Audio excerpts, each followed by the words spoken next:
बिस्मिल्लाहिर्रहमानिर्रहीम। अस्सलाम वालेकुम दोस्तों। क्लास 9 फिजिक्स न्यू बुक हमारे पास, class 9 physics new book new syllabus.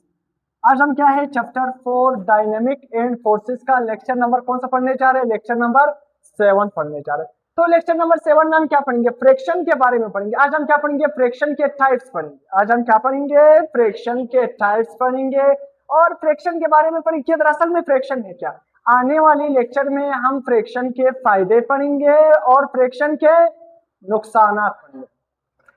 बहुत आसान। फ्रैक्शन क्या है? सिंपल। फ्रैक्शन को उर्दू जुबान में हम क्या कहते हैं? रगड़। क्या कहते हैं? रगड़ा। देखो, अगर मैं अपने दोनों हाथों को इस तरह रब कर दूं, क्या कर दूं? रब कर दूं, तो आप सारे स्टूडेंट अपने दोनों हाथों को इस तरह रब करो। गर्म हो रहा है या नहीं? क्यों गर्म हो रहा है? ये रगड़ की वजह से, फ्रिक्शन की वजह से ये गर्म हो रहा है। किसकी वजह से गर्म हो रहे हैं? फ्रिक्शन की वजह से गर्म। देखो, हम जमीन पर अपने कदम रखते हैं, आगे जाते हैं, मतलब मूव करते हैं, हम गिरते नहीं। क्यों? क्योंकि जो हमारा फुट है, जो हमारा पाऊ है, उस हमने क्या पहना होता है? जूता, मतलब जो हमने शूज पहना होता है। तो शूज और जमीन के दरमियान ये क्या है? एक किस्म का फोर्स डेवलप हो जाता है। क्या डेवलप हो जाता है? फोर्स। जमीन क्या करती है? जमीन हमें क्या है? पीछे की तरफ धकेलती है और हम आगे की तरफ जाते हैं। तो फ्रिक्शन क्या है? ऐसा फोर्स है जो हमेशा मोशन को रेजिस्ट करेगा। मोशन को क्या करेगा? रेजिस्ट। रेजिस्ट का मतलब क्या है? हमेशा मोशन को रोकने की कोशिश करेगा। इसको हम नाम देते हैं फ्रिक्शन। जिस तरह हम जमीन पर कदम रखते हैं तो हमारी कदम जम जाती है, यानी फिर हम आगे की तरफ जाते हैं। तो दरअसल में जब हमारी कदम जम जाती है जमीन के ऊपर, वो फ्रिक्शन की वजह से।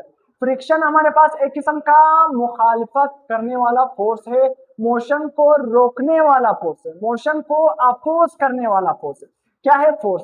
तो फ्रिक्शन ऐसा फोर्स है जो किसी भी मोशन को अपोज करता है, किसी भी मोशन को अपोज करता है। देखो, मैंने एग्जांपल आसान दिया कि जब हम जमीन पर अपने पाऊ रखते हैं ना, तो हमारी जो पाऊ है, जो शूज है ना, वो जमीन पर बिल्कुल स्टक कर जाती है, मतलब जमीन के साथ बिल्कुल क्या है, हम कहते हैं कि चिपक जाती है। वो क्यों?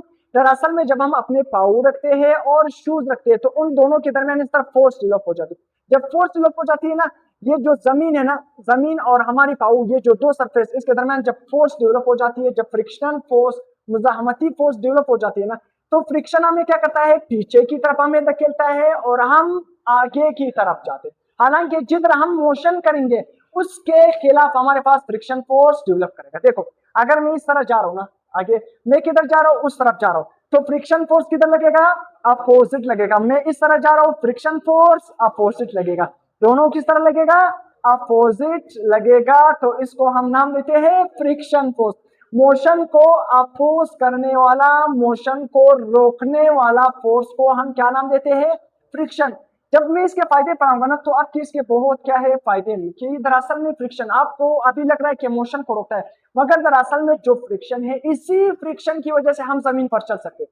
जब बारिश हो जाती है, देखो अभी बारिश हो गया, यानी कितनी ज्यादा गर्मी है फिर भी बारिश हो गया, कोयटा में बारिश हो गया। देखो, अब जब जमीन जहां पर पानी खड़े देते हैं ना रोडों पर, वहां पर हम क्या है, गाड़ी बाइक वगैरह स्लो चलाते हैं, यानी क्यों स्लो चलाते हैं? हम खुद भी स्लो चलते हैं। क्यों? क्योंकि वहां पर पानी आ जाता है। जब पानी आ जाते हैं तो हमारे पाऊ और जमीन के दरमियान फ्रिक्शन फोर्स वीक हो जाता है, फ्रिक्शन फोर्स कम हो जाता है, मोशन को रोकने वाला फोर्स कम हो जाता है। इसी वजह से हम स्लिप कर जाते हैं, यानी स्लिप करते रहते हैं। यानी तो फ्रिक्शन वो फोर्स है जो मोशन को अपोज करती है, मोशन को रोकने की कोशिश करती है। इसी फ्रिक्शन फोर्स की वजह से हम जमीन पर चल सकते हैं, गाड़ियां चलाते हैं, बाइक चलाते हैं। अगर फ्रिक्शन ना हो तो हम एक उधर स्लिप कर रहे होंगे, दूसरा उधर स्लिप कर रहे होंगे। तो ये जो जमीन पर हमारे पाऊ इस तरह जम जाते हैं, किसकी वजह से? Friction force. फ्रिक्शन ना होगा तो हम गिर जाएंगे। देखो, जब हम घरों में टाइल्स वगैरह लगाते हैं ना, तो वो टाइल्स क्या हो जाते हैं? बिल्कुल वो स्मूथ सरफेस होते हैं। उस पर थोड़ा सा पानी गिर जाता है ना, तो हम उस पर फिसल जाते हैं। यानी क्यों? क्योंकि उसमें फ्रिक्शन फोर्स, मोशन को अपोज करने वाला फोर्स कम होता है। जबकि ऐसा सरफेस जिस पर हमारे पास टाइल्स ना हो, रफ सरफेस हो, खुदरी सरफेस हो, तो उस पर जब हम जाते हैं ना, तो हम आसानी से जाते हैं, यानी हमें स्लिप नहीं होती। क्यों? क्योंकि वहां पर फ्रिक्शन फोर्स ज्यादा होता है, मोशन को अपोज करने वाला फोर्स ज्यादा होता है और हम आसानी से चल सकते हैं। तो आसान बात में देखो, फ्रिक्शन क्या है? ऐसा फोर्स बिटवीन टू सरफेसेस, दो सरफेस के दरमियान ऐसा फोर्स या two object which opposes the relative motion of the objects of these objects। आसान अल्फाज में फ्रिक्शन क्या है? ऐसा फोर्स है विच अपोज द मोशन। आसान भाषा में आप क्या लिखोगे? Opposes which opposes the motion, जो मोशन को अपोज करेगा, मोशन की मुखालफत करेगा। देखो लेट सपोज ये एक इंसान की ज्योति है, सही है, लेट सपोज, समझना सही है, ये एक इंसान की ज्योति है, लेट सपोज, और नीचे क्या मौजूद है? जमीन। क्या मौजूद है? जमीन। अब देखो लेट सपोज जमीन, लेट सपोज थोड़ा सा क्या है? रफ सरफेस है, इस तरह क्या है? रफ सरफेस है। तो जो जो जो शूज है वो भी इस तरह रफ सरफेस। जब हम शूज और जमीन को इस तरह रखेंगे ना, तो फ्रिक्शन फोर्स, ये बंदा आगे की तरफ जा रहा है तो फ्रिक्शन फोर्स उसको पीछे की तरफ धकेलेगा, फ्रिक्शन फोर्स उसको पीछे की, इसी वजह से ये इस जमीन पर जा सकेगा, इसी वजह से ये जमीन पर जा सकेगा। डायग्राम थोड़ा सा रफ है, आप लोगों ने आसना नहीं है, सही है, फिजिक्स का क्लास, तो इसी वजह से वो बंदा क्या है? आगे चल सकेगा। इसके बाद हमारे पास main cause of friction, friction का सबसे बड़ा वजह क्या है? What is the main? बहुत ही आसान, क्या है? Roughness of two sliding surface. अगर दो सरफेस रफ होंगे, रफ का मतलब क्या है? जिस तरह ये क्या है? खुदरी सरफेस होंगे, तो इसी रफ सरफेस की वजह से फ्रिक्शन पैदा होगा। अगर सरफेस बिल्कुल स्मूथ होगा, रफ नहीं होगा, तो उस पर हम स्लिप करेंगे, यानी स्लिप इसी वजह से करते हैं, वहां पर फ्रिक्शन फोर्स क्या हो जाता है? कम। मोशन को अपोज करने वाला, मोशन को रोकने वाला फोर्स क्या हो जाता है? कम। मोशन की मुखालफत करने वाला फोर्स कम हो जाता है। तो इसी वजह से जिधर रफ सरफेस होगा वहीं पर सबसे ज्यादा फ्रिक्शन पैदा होगी, जिधर सरफेस स्मूथ होगा, फ्लैट बनेगा, फ्रिक्शन वहां पर उतनी कम। अब हमारे पास क्या? Effect of friction. What is the effect? Friction का इफेक्ट क्या है? सिंपल अल्फाज में, डिसिपेशन ऑफ हीट। हमेशा डिसिपेशन का मतलब क्या है? जाया करना। हीट को हमेशा क्या करती है? जाया। आसान एग्जांपल मैंने ले दिया, जब मैं अपने दोनों, देखो मेरा हाथ पर इस तरह क्या है? रफ सरफेस है, यानी स्मूथ होगी, टाइल की तरह क्यों इस तरह करो, स्मूथ नहीं है ना, तो ये दोनों सरफेस क्या है? रफ। जब मैं अपने दोनों हाथों को, देखो आप लोग अपने दोनों हाथों को इस तरह पकड़ो, अब देखो, अब इसको इस तरह मिलाओ, अब इस तरह का, देखो जब इस तरह करते हो ना, कितने गर्म हो जाते? गर्म हो जाते हैं या नहीं? गर्म होते हैं, गर्म होते हैं ना। जब गर्म हो जाते हैं ना, तेज करो, हाँ गर्म हो जाते हैं। क्यों गर्म हो जाते हैं? हाँ इसी वजह से गर्म हो जाते हैं, क्योंकि ये दोनों सरफेस क्या है? रफ। जब रफ सरफेस होगा तो जब हम इस तरह करेंगे तो इसमें फ्रिक्शन पैदा होगा, जब फ्रिक्शन पैदा होगा तो इसी वजह से वहां पर दोनों हाथ गर्म हो जाते हैं। यानी फ्रिक्शन का काम क्या है? हीट एनर्जी को डिसिपेट करना, हीट एनर्जी को क्या करना? डिसिपेट करना, जाया करना। तो इसी वजह से हमारे पास क्या है? जब हम दोनों हाथों को रब करते हैं तो वो गर्म क्यों हो जाते हैं? क्योंकि वहां पर फ्रिक्शन हीट को जाया कर देती है, फ्रिक्शन हीट को जाया करती है, इसी वजह से वहां पर वो चीज क्या हो जाती है? गर्म हो जाती है। दूसरा एग्जांपल मैं देता हूं, देखो हमारे पास रब योर हैंड, अपने रब, गर्म हो जाती है तो फ्रिक्शन की वजह से हीट जाया हो जाती है। मूविंग पार्ट ऑफ मैकेनिक्स, देखो जब गाड़ी वगैरह चलती है, जब हम उसके इंजन पर हाथ रखते हैं गर्म हो जाती है, यानी बाइक जब हम चलाते हैं तो उसके इंजन पर हाथ रखते हैं गर्म हो जाती है, यानी क्यों? वहां पर फ्रिक्शन, जो मशीन इस तरह आपस में चलते रहते हैं तो वहां पर भी फ्रिक्शन होता है, फ्रिक्शन मुजाहमती फोर्स, मोशन को अपोज करने वाला फोर्स मौजूद होता है, तो वही फोर्स की वजह से, फ्रिक्शन की वजह से वो गर्म हो जाते हैं। जब गर्म हो जाते हैं तो फ्रिक्शन का काम क्या है? हीट एनर्जी को डिसिपेट करना, हीट एनर्जी को जाया करना। फ्रिक्शन की वजह से मैकेनिक्स, जो मोटर बाइक वगैरह के इंजन गर्म हो जाते हैं। हम फ्रिक्शन को कम करने के लिए गाड़ी वगैरह में, बाइक वगैरह में क्या यूज करते हैं ताकि फ्रिक्शन कम से कम हो? पानी यूज करते, पेट्रोल यूज करते, एक्सीलेंट, मोबिलाइन यूज करते हैं, जिसको इंग्लिश में हम क्या यूज करते हैं? देखो ऑयल, आसान सा, डीजल नहीं, ना डीजल ना पेट्रोल ना पानी, किसने? बख्तू ने बिल्कुल सही बताया, जिसको हम क्या नाम देते हैं? ऑयल का नाम देते हैं या मोबिलाइन का नाम देते हैं। उसको इंग्लिश में हम क्या नाम देते हैं? अगर आप देखो बाइक का, अबू का, जब वो बाइक में मोबिलाइन डाल रहा हो या गाड़ी में, तो उस पर क्या लिखा होता है? उस मोबिलाइन पर लिखा होता है लुब्रिकेंट। क्या लिखा होता है? लुब्रिकेंट। लुब्रिकेंट का मतलब क्या है? देखो लुब्रिकेंट का मतलब क्या है? लुब्रिकेंट का मतलब क्या है? फ्रिक्शन को कम करना, फ्रिक्शन को क्या करना? कम करना। हम गाड़ी में मोबिलाइन इसी वजह से डालते हैं ताकि वहां पर फ्रिक्शन क्या हो जाए?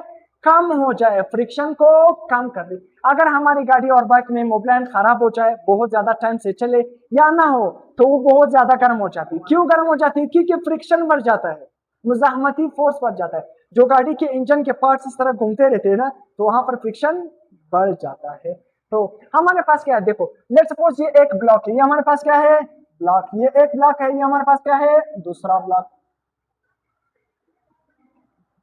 अब मैं आपसे पूछता हूँ ना, मैंने इस ब्लॉक को यहाँ पर सरफेस है, यहाँ पर भी सरफेस है, ये सरफेस देखो बिल्कुल फ्लैट है यानी स्मूथ सरफेस है, यानी स्मूथ है, यानी स्मूथ, ये स्मूथ सरफेस है यानी स्मूथ। ये ब्लॉक को मैंने इस सरफेस पर किस तरह मूव कराना है, इस तरह मूव कराना है, और इस ब्लॉक को मैंने भी क्या करना है, इस तरह मूव कराना है। ये जो सरफेस है रफ है, यानी मतलब इसमें हमारे पास क्या है, इस तरह रफ है। जिधर सरफेस रफ होगा वहां पर फ्रिक्शन क्या होगा, ज्यादा पैदा होगा। ये स्मूथ सरफेस है, अगर स्मूथ सरफेस है तो इस पर ब्लॉक हम कम फोर्स लगाएंगे, ये ब्लॉक को क्या करेगा, मूव करेगा। हमेशा मोशन अगर इस तरह होगा तो फ्रिक्शन क्या होगा, उसका अपोजिट। तो यहाँ पर सरफेस स्मूथ है, फ्रिक्शन क्या होगा, लो होगा। यहाँ पर हमारे पास सरफेस देखो रफ सरफेस है, जिधर सरफेस रफ होगी वहां पर इस ब्लॉक को इस सरफेस पर मूव कराने के लिए हमें ज्यादा फोर्स रिक्वायर्ड होगी। ज्यादा फोर्स, क्यों ज्यादा फोर्स, क्योंकि यहाँ पर फ्रिक्शन ज्यादा है। फ्रिक्शन हमेशा मोशन को अपोज करता है, मोशन को रोकने की कोशिश करता है। तो यहाँ पर सरफेस रफ है, तो जब हम ब्लॉक को रखेंगे तो ब्लॉक और इस सरफेस के दरमियान फ्रिक्शन क्या होगा, ज्यादा होगा। तो ये क्या करेगा, इस ब्लॉक पर हम ज्यादा फोर्स लगाएंगे इस सरफेस पर मूव कराने के लिए। क्यों, सरफेस रफ है, फ्रिक्शन ज्यादा है। देखो जब हम जूते वगैरह यूज करते हैं, यानी जब हम ज्यादातर यूज करते हैं तो हमारे जूते पर जो देखो इस तरह जो उसमें इस तरह क्या है, रेगुलर जो रफ सरफेस बनी होती है, लाइन बनी होती है, उसका फायदा क्या है, उसका फायदा ये है ताकि जब हम जमीन पर चल सके ना, सरफेस रफ होगा, फ्रिक्शन ज्यादा होगा, हम गिरेंगे नहीं। ये तुम स्टाइल समझ रही थी ना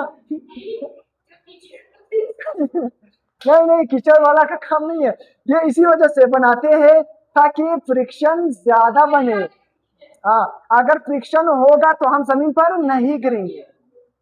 अगर हम इसको बिल्कुल सीधा बना दे फ्लैट, तो उस पर हम गिरेंगे। क्या करेंगे, जो लड़कियां सैंडल पहनती है ना, जो बिल्कुल ये बड़े वाले सैंडल, देखो ये वाले इस तरह, ये वाली जो यहाँ पर इस तरह, पेंसिल वाली नहीं है ये यहाँ पर इस तरह जो बड़े सैंडल है ना, इस तरह जो पहनते हैं ना, इसमें जमीन और ये कम, इसमें फ्रिक्शन कम होता है। फ्रिक्शन कम होने की वजह से वो गिरती भी है, और इसका सरफेस एरिया जमीन पर कम सरफेस एरिया भी लगता है, जमीन पर उतनी ज्यादा लगते भी नहीं है। तो इसी वजह से जूते वगैरह जब हम ज्यादा यूज करते हैं तो हम स्लिप होते हैं, यानी गाड़ी के टायर जब ज्यादा यूज करते हैं तो वो क्या है, स्मूथ बन जाते हैं। ये जो उसकी रफ सरफेस है वो खत्म हो जाती है, वो स्लिप करते हैं, यानी वो क्यों, रफ सरफेस जब कम होगा तो फ्रिक्शन भी कम होगा, रफ सरफेस ज्यादा होगा, फ्रिक्शन भी ज्यादा। तो आज के बाद ये नहीं समझना है कि जूतों के पीछे जो रफ सरफेस बनी हुई है वो स्टाइल के लिए, वो फ्रिक्शन को ज्यादा प्रोड्यूस करने के लिए, ताकि हम जमीन पर गिरे ना, जमीन पर। अब हमारे पास क्या है, स्टैटिक फ्रिक्शन। स्टैटिक का मतलब क्या है, रेस्ट। एक्सीलेंट, किसने कहा, रेस्ट। स्टैटिक का मतलब क्या है, रेस्ट। स्टैटिक फ्रिक्शन का मतलब क्या है, the friction that act when a body is at rest we try to move. देखो अगर मेरा हाथ है, देखो ये रेस्ट की हालत में, यानी नीचे ये अलग सरफेस समझो। अगर कोई भी ऑब्जेक्ट रेस्ट की हालत में था तो उसमें जो फ्रिक्शन मौजूद होगा उसको हम क्या नाम देंगे, स्टैटिक फ्रिक्शन। देखो ये कप है ना, अगर मैं इसको अपने हाथ पर रखूं, दोनों नीचे वाला सरफेस मेरा हाथ और कप, ये दोनों रेस्ट की हालत में है, यानी तो अगर कोई दो सब्सटेंस रेस्ट की हालत में होंगे, दो सरफेसेस रेस्ट की हालत में होंगे, अगर मैं इस पर फोर्स लगाऊंगा या इसके दरमियान जो फ्रिक्शन होगा उसको हम क्या नाम देंगे, स्टैटिक। लफ्ज क्या है, स्टैटिक का मतलब रेस्ट।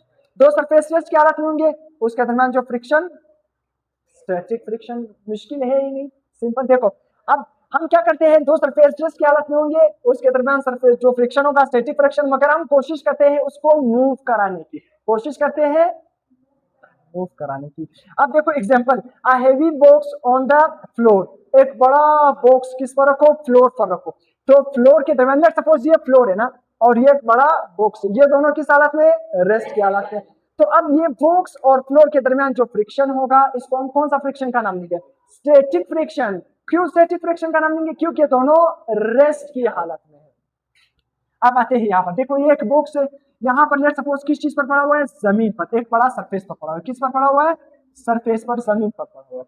अब देखो ये जमीन, वेट किधर लगेगा इसका, नीचे की तरफ। वेट क्या होगा, नीचे की तरफ, और जमीन उस पर एक रिएक्शन फोर्स लगाएगा जिसको हम क्या नाम देंगे, रिएक्शन ऑफ द सरफेस। ये सरफेस इस पर एक रिएक्शन लगेगा। देखो वेट नीचे की तरफ और ऊपर की तरफ इस पर एक रिएक्शन लगेगा। क्या लगेगा, जिस तरह मैंने थर्ड लॉ बताया था, न्यूटन का थर्ड लॉ, इस दुनिया में हर एक्शन का रिएक्शन। मैं जमीन पर खड़ा हूं तो जमीन पर एक्शन लगा रहा हूं और जमीन मुझ पर रिएक्शन। बॉक्स जमीन पर पड़ा है ना, तो बॉक्स नीचे की तरफ एक्शन लगा रहा है और जमीन ऊपर रिएक्शन लगा रहा है, तो सिंपल, कोई टेंशन लेना नहीं। अब देखो मैं इस बॉक्स पर फोर्स लगाऊंगा ना, जब मैं इस बॉक्स पर इस तरफ फोर्स लगाऊंगा, देखो अप्लाइड फोर्स की डायरेक्शन किस तरह है, इस तरफ। अगर मैं इसको इस तरह मूव कराऊंगा तो फ्रिक्शन का डायरेक्शन किधर होगा, इसका अपोजिट। फ्रिक्शन का डायरेक्शन क्या होगा, पीछे की तरफ। अगर मैं इसको इस तरफ मूव कराऊंगा, इस तरफ मूव कराऊंगा, तो फ्रिक्शन क्या होगा, अपोजिट डायरेक्शन में लगेगा। किधर लगेगा, अपोजिट डायरेक्शन में लगेगा। अब यहाँ पर हमारे पास डेरिवेशन हमने बनाना है। वेट किसके बराबर होता है, mg के बराबर। ये तो सिंपल आपने पढ़ा होगा ना, याद है। देखो फोर्स किसके बराबर है, mg। mg किसके बराबर होता है, वेट। या इस तरह लिखो, फोर्स किसके बराबर है, वेट। वेट किसके बराबर है, mg। तो वेट किसके बराबर है, mg। जो रिएक्शन ऑफ द सरफेस है, रिएक्शन ऑफ द सरफेस भी किसके बराबर है, वेट। दरअसल में वेट वो किसके बराबर है, mg। अब यहाँ पर जो फ्रिक्शन पैदा हो रही है, जो स्टैटिक फ्रिक्शन है, जो रेस्ट की हालत में फ्रिक्शन पैदा हो रही है, उसको हम क्या नाम देंगे, fs। fs तो fs is directly proportional to mg। fs is directly proportional to mg। अगर मैं इस प्रोपोर्शनलिटी सिंबल को खत्म करूंगा तो यहाँ पर क्या लगाऊंगा, कांस्टेंट लगाऊंगा। क्या लगाऊंगा, कांस्टेंट। और ये कांस्टेंट हमारे पास क्या है, इसको हम क्या नाम देते हैं, म्यू। mu क्या नाम देते हैं, म्यू। क्या नाम देते हैं, म्यू। बिल्ली की तरह आवाज, म्याऊ नहीं, म्यू। म्यू सही है। तो म्यू ये हमारे पास क्या है, म्यू। तो हमारे पास स्टैटिक फ्रिक्शन किसके बराबर आ गया, म्यू mg। म्यू हमारे पास क्या है, देखो म्यू दरअसल में हमारे पास क्या है, डायमेंशनल। देखो म्यू की हमारे पास कोई भी डायमेंशन नहीं, डायमेंशन लेस। डायमेंशन लेस का मतलब क्या है, इसका कोई भी यूनिट नहीं है। डायमेंशन लेस का मतलब ये है कि इसका कोई भी यूनिट नहीं है। तो उसी तरह ये किस चीज पर डिपेंड करता है, nature of the two surface in contact. जो हमारे पास म्यू है ना, इसको हम दूसरे अल्फाज में क्या नाम देते हैं, coefficient of friction. Coefficient of, याद रहेगा या नहीं, या लिख लो, कोफिशिएंट कॉफी से आया है, किसे है, कॉफी। तो कॉफी लिखो, फिर क्या लिखो, शंट। कोफिशिएंट, हाँ, कोफिशिएंट ऑफ फ्रिक्शन। क्या है, कोफिशिएंट ऑफ फ्रिक्शन। सिंपल देखो, coefficient of friction. Coefficient of friction क्या है, अगर कोई आपसे पूछे what is coefficient of friction, तो आप क्या कहोगे, म्यू। तो उसको हम नाम देते हैं कि म्यू। और coefficient of friction nature of the two surface in contact. जो दो सरफेस है उसकी नेचर पर डिपेंड करता है कि दो सरफेस हमारे पास रफ है या दो सरफेस हमारे पास स्मूथ है, उसका नेचर क्या है उस पर डिपेंड करेगा। अगर रफ सरफेस होंगे तो फ्रिक्शन ज्यादा, अगर रफ सरफेस नहीं होंगे, स्मूथ सरफेस होंगे तो फ्रिक्शन कम। अब यहाँ पर देखना, जो कोफिशिएंट ऑफ फ्रिक्शन है म्यू है, आसान अल्फाज में इसको आप याद रखो, ये हमें क्या बताती है, ये एक नंबर है। ये हमारे पास क्या है, नंबर। ये हमारे पास एक नंबर है, ये हमें ये बताती है कि दो सरफेस कितने रफ है या कितने स्मूथ है। तो आप क्या याद रखोगे, कोफिशिएंट ऑफ फ्रिक्शन हमारे पास क्या है, ये क्या है, इट इज अ नंबर। ये हमारे पास क्या है, नंबर है। और ये हमें क्या बताती है कि टू सरफेस कितना, जो दो सरफेस है वो कितने रफ है या कितना स्मूथ। जो दो सरफेसेस है वो कितने रफ है या कितने स्मूथ है, ये हमें कोफिशिएंट ऑफ फ्रिक्शन बताता है। अब इसके बाद हमारे पास लिमिटिंग फ्रिक्शन। लिमिटिंग फ्रिक्शन का मतलब क्या है, simple, the maximum value of friction is called limiting friction. दो सरफेस के दरमियान जो फ्रिक्शन की सबसे मैक्सिमम वैल्यू होगी उसको हम क्या नाम देंगे, लिमिटिंग फ्रिक्शन। लिमिटिंग फ्रिक्शन हमारे पास क्या है, वो फ्रिक्शन जो हमारे पास सबसे मैक्सिमम वैल्यू फ्रिक्शन की होगी उसको हम क्या नाम देंगे, लिमिटिंग फ्रिक्शन। उसको हम क्या नाम देंगे, लिमिटिंग फ्रिक्शन। तो देखो, the friction that acts on a body, ऐसा फ्रिक्शन जो बॉडी पर अमल करेगा before it start a moving. देखो दो डिफिनेशन बने, ऐसा फ्रिक्शन के बॉडी को स्टार्ट होने से पहले। देखो ये लेट्स सपोज इसको गाड़ी समझो, सही, गाड़ी नहीं है, गाड़ी समझो। ये यहाँ पर एक मिनट नहीं समझो, आप नहीं समझो, ये हमारे पास एक गाड़ी है ना, गाड़ी अगर मैंने इसको स्टार्ट, देखो स्टार्ट कराने से पहले, ये जमीन है ये गाड़ी, तो स्टार्ट कराने से पहले इसमें जो फ्रिक्शन होगा उसको हम क्या नाम देंगे, लिमिटिंग फ्रिक्शन। तो देखो, the friction that act on a body before start a moving, गाड़ी को या किसी भी ऑब्जेक्ट को मूविंग कराने से पहले उसमें जो फ्रिक्शन होगा उसको हम क्या नाम देंगे, लिमिटिंग फ्रिक्शन। लिमिटिंग फ्रिक्शन, या दूसरे अल्फाज में लिमिटिंग फ्रिक्शन क्या है, maximum friction between two static surfaces. देखो अगर दो सरफेसेस रेस्ट की हालत में होंगे, अगर दो सरफेसेस रेस्ट की हालत में होंगे, उसके दरमियान जो सबसे मैक्सिमम फ्रिक्शन होगा उसको हम क्या नाम देंगे? मैंने आपको बताया अगर दो सरफेस रेस्ट की हालत में होंगे उसके दरमियान जो फ्रिक्शन होगा क्या नाम देंगे? Static friction. मगर अगर दो सरफेस रेस्ट की हालत में होंगे उसके दरमियान जो सबसे मैक्सिमम फ्रिक्शन है, सबसे ज्यादा फ्रिक्शन है, उसको हम क्या नाम देंगे? Limiting friction. तो लिमिटिंग फ्रिक्शन समझ आ गया? जब दो स्टैटिक बॉडीज होंगे, अगर दो बॉडीज रेस्ट की हालत में होंगे, उस दो बॉडी या दो सरफेसेस के दरमियान जो फ्रिक्शन की सबसे ज्यादा वैल्यू होगी उसको हम क्या नाम देंगे? Limiting friction. तो समझ आ गया। देखो स्लाइडिंग या काइनेटिक फ्रिक्शन, स्लाइडिंग का मतलब और काइनेटिक, देखो अगर कोई भी बॉडी स्लाइड कर रही है ना, एक बार को आप जमीन पर फेंको ना, वो स्लाइड करेगी यानी, तो स्लाइडिंग का दूसरे अल्फाज में हम क्या नाम देते हैं? काइनेटिक। काइनेटिक का मतलब क्या है? मोशन। काइनेटिक का मतलब क्या है? मोशन। गुड। काइनेटिक का मतलब मोशन। जब कोई भी बॉडी स्लाइड करेगी या मोशन में होगी तो उसमें जो फ्रिक्शन होगा उसको हम क्या नाम देंगे? सही है। देखो अगर कोई भी बॉडी जमीन पर क्या करे? स्लाइड करे। देखो सरफेस है और एक दूसरा बॉडी है, अगर वो क्या करे? दोनों एक ऊपर पर क्या करे? स्लाइड करे। कोई भी बॉडी अगर सरफेस पर स्लाइड करेगा तो वहां पर सरफेस और स्लाइडिंग बॉडी के दरमियान जो फ्रिक्शन होगी उसको हम क्या नाम देंगे? Sliding friction.